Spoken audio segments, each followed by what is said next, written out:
कितनी देर से साइकिल चला रहा हूँ। अब तो मेरे पैरों ने जवाब दे दिया है। एक काम करता हूँ, थोड़ी देर उस बड़े पेड़ के नीचे बैठकर आराम कर लेता हूँ। फिर दीपक एक बड़े से पेड़ के नीचे बैठकर आराम करने लगता है। देखते ही देखते उसकी आंख लग जाती है। तभी अचानक जोरदार आवाज से उसकी आंखें खुल जाती है और वो देखता है कि एक भयानक सी दिखने वाली चुड़ैल उसकी साइकिल लेकर भाग रही है। अरे मर गया! अरे ये चुड़ैल तो मेरी साइकिल लेकर भाग रही है। अरे कोई तो मेरी साइकिल बचाओ! फिर एक दिन दो औरतें उस जंगल से गुजर रही होती है। आज तो हमें बाजार से लौटने में बहुत देर हो गई। हाँ, तुमने सही कहा। आज भी अगर मैं देरी से घर पहुंची तो मेरा पति तो बहुत नाराज हो जाएगा। तभी उन दोनों औरतों के पीछे से चुड़ैल उड़ती हुई आती है और दोनों की चोटी एक साथ काट लेती है। ओह, मेरी चोटी! अरे मर गई रे! अरे तेरा नाश पीटे! हमारी चोटी काट कर ले गई। अब तो हम किसी को मुंह दिखाने लायक नहीं रहे। तेरा सत्यानाश हो! देखते ही देखते गांव में उस चुड़ैल का डर चारों ओर फैल जाता है। एक दिन रमेश अपनी पत्नी के साथ उस जंगल से गुजरते हुए अपनी पत्नी से कहता है, अरे भाग्यवान, क्या कर रही हो? जरा जल्दी जल्दी पैर चलाओ, रात होने से पहले हमें गांव पहुंचना है। और कितनी तेज चलूं जी? आप तो हर वक्त बस मुझे डांटते ही रहते हैं।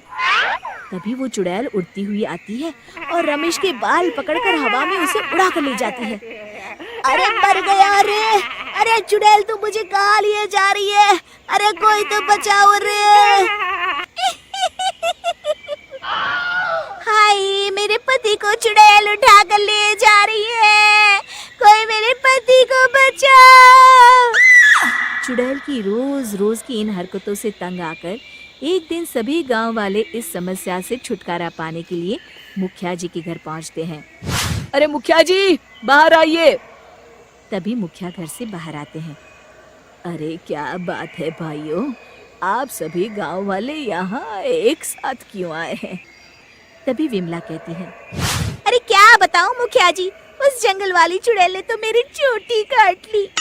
अरे क्या बताऊं मुखिया जी, वो चुड़ैल तो मेरी नई साइकिल लेकर 9-2-11 हो गई। तभी रमेश की पत्नी कहती है, अरे ये तो कुछ भी नहीं है, वो चुड़ैल तो मेरे पति को ही उड़ा कर ले गई। तभी मुखिया कहते हैं, अब आप लोगों से क्या छुपाऊं, वो नाश पीटी चुड़ैल मेरे सर की पगड़ी उड़ा कर ले गई है। मैं भी जंगल से जा रहा था, तभी चुड़ैल उड़ती हुई आई। अब ये पगड़ी मैं पहनूंगी। अरे अरे मेरे पगड़ी! फिर मुखिया जी उदास होकर कहते हैं, मेरी तो कुछ समझ में नहीं आ रहा कि उस चुड़ैल से कैसे छुटकारा पाया जाए। तभी गांव वालों की भीड़ में खड़ा बब्बन मुखिया जी के सामने आकर कहता है, मुखिया जी आप चिंता न करिए, मैं उस चुड़ैल को ऐसा सबक सिखाऊंगा कि वो जिंदगी भर याद रखेंगी। तभी गिरधारी कहता है, बड़ा आया चुड़ैल को सबक सिखाने। बेटा, अभी तुम्हारा बाला उस चुड़ैल से पड़ा नहीं है। अरे बड़ी बड़ी बातें करना तो आसान है, कुछ करके दिखाओ तुम माने। तो ठीक है, कल मैं अकेला जंगल में जाऊंगा और उस चुड़ैल का किस्सा हमेशा के लिए खत्म कर दूंगा।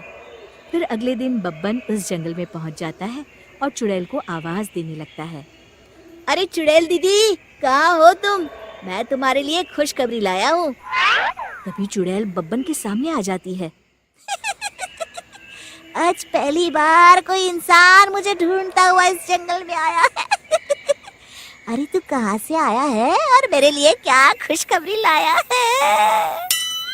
मेरा नाम बब्बन है और मैं चुड़ैलों के राजमहल से आया हूँ।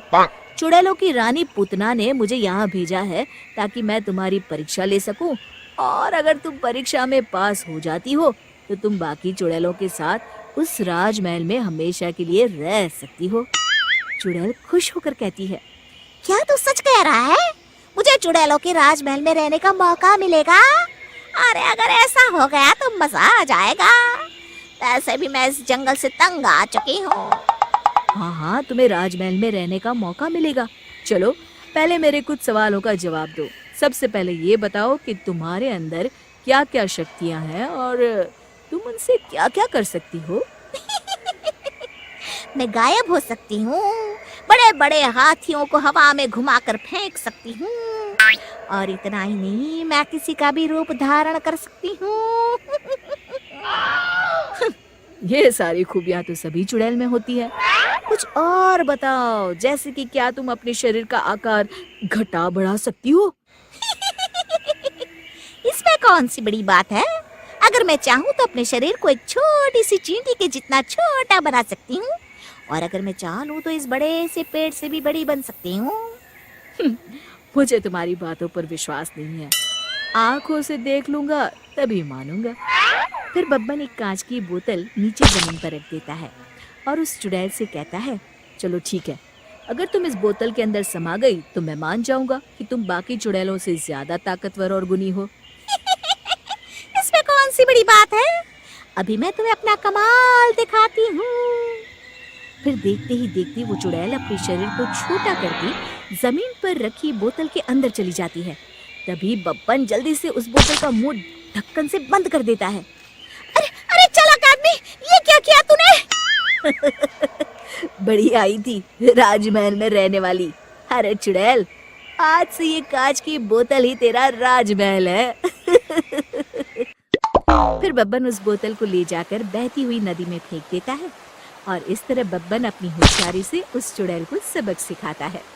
शिक्षा, हिम्मत और होशियारी से दुनिया की बड़ी से बड़ी समस्या पर विजय प्राप्त की जा सकती है। दोस्तों, हमें उम्मीद है कि आपको हमारी ये कहानी पसंद आई होगी।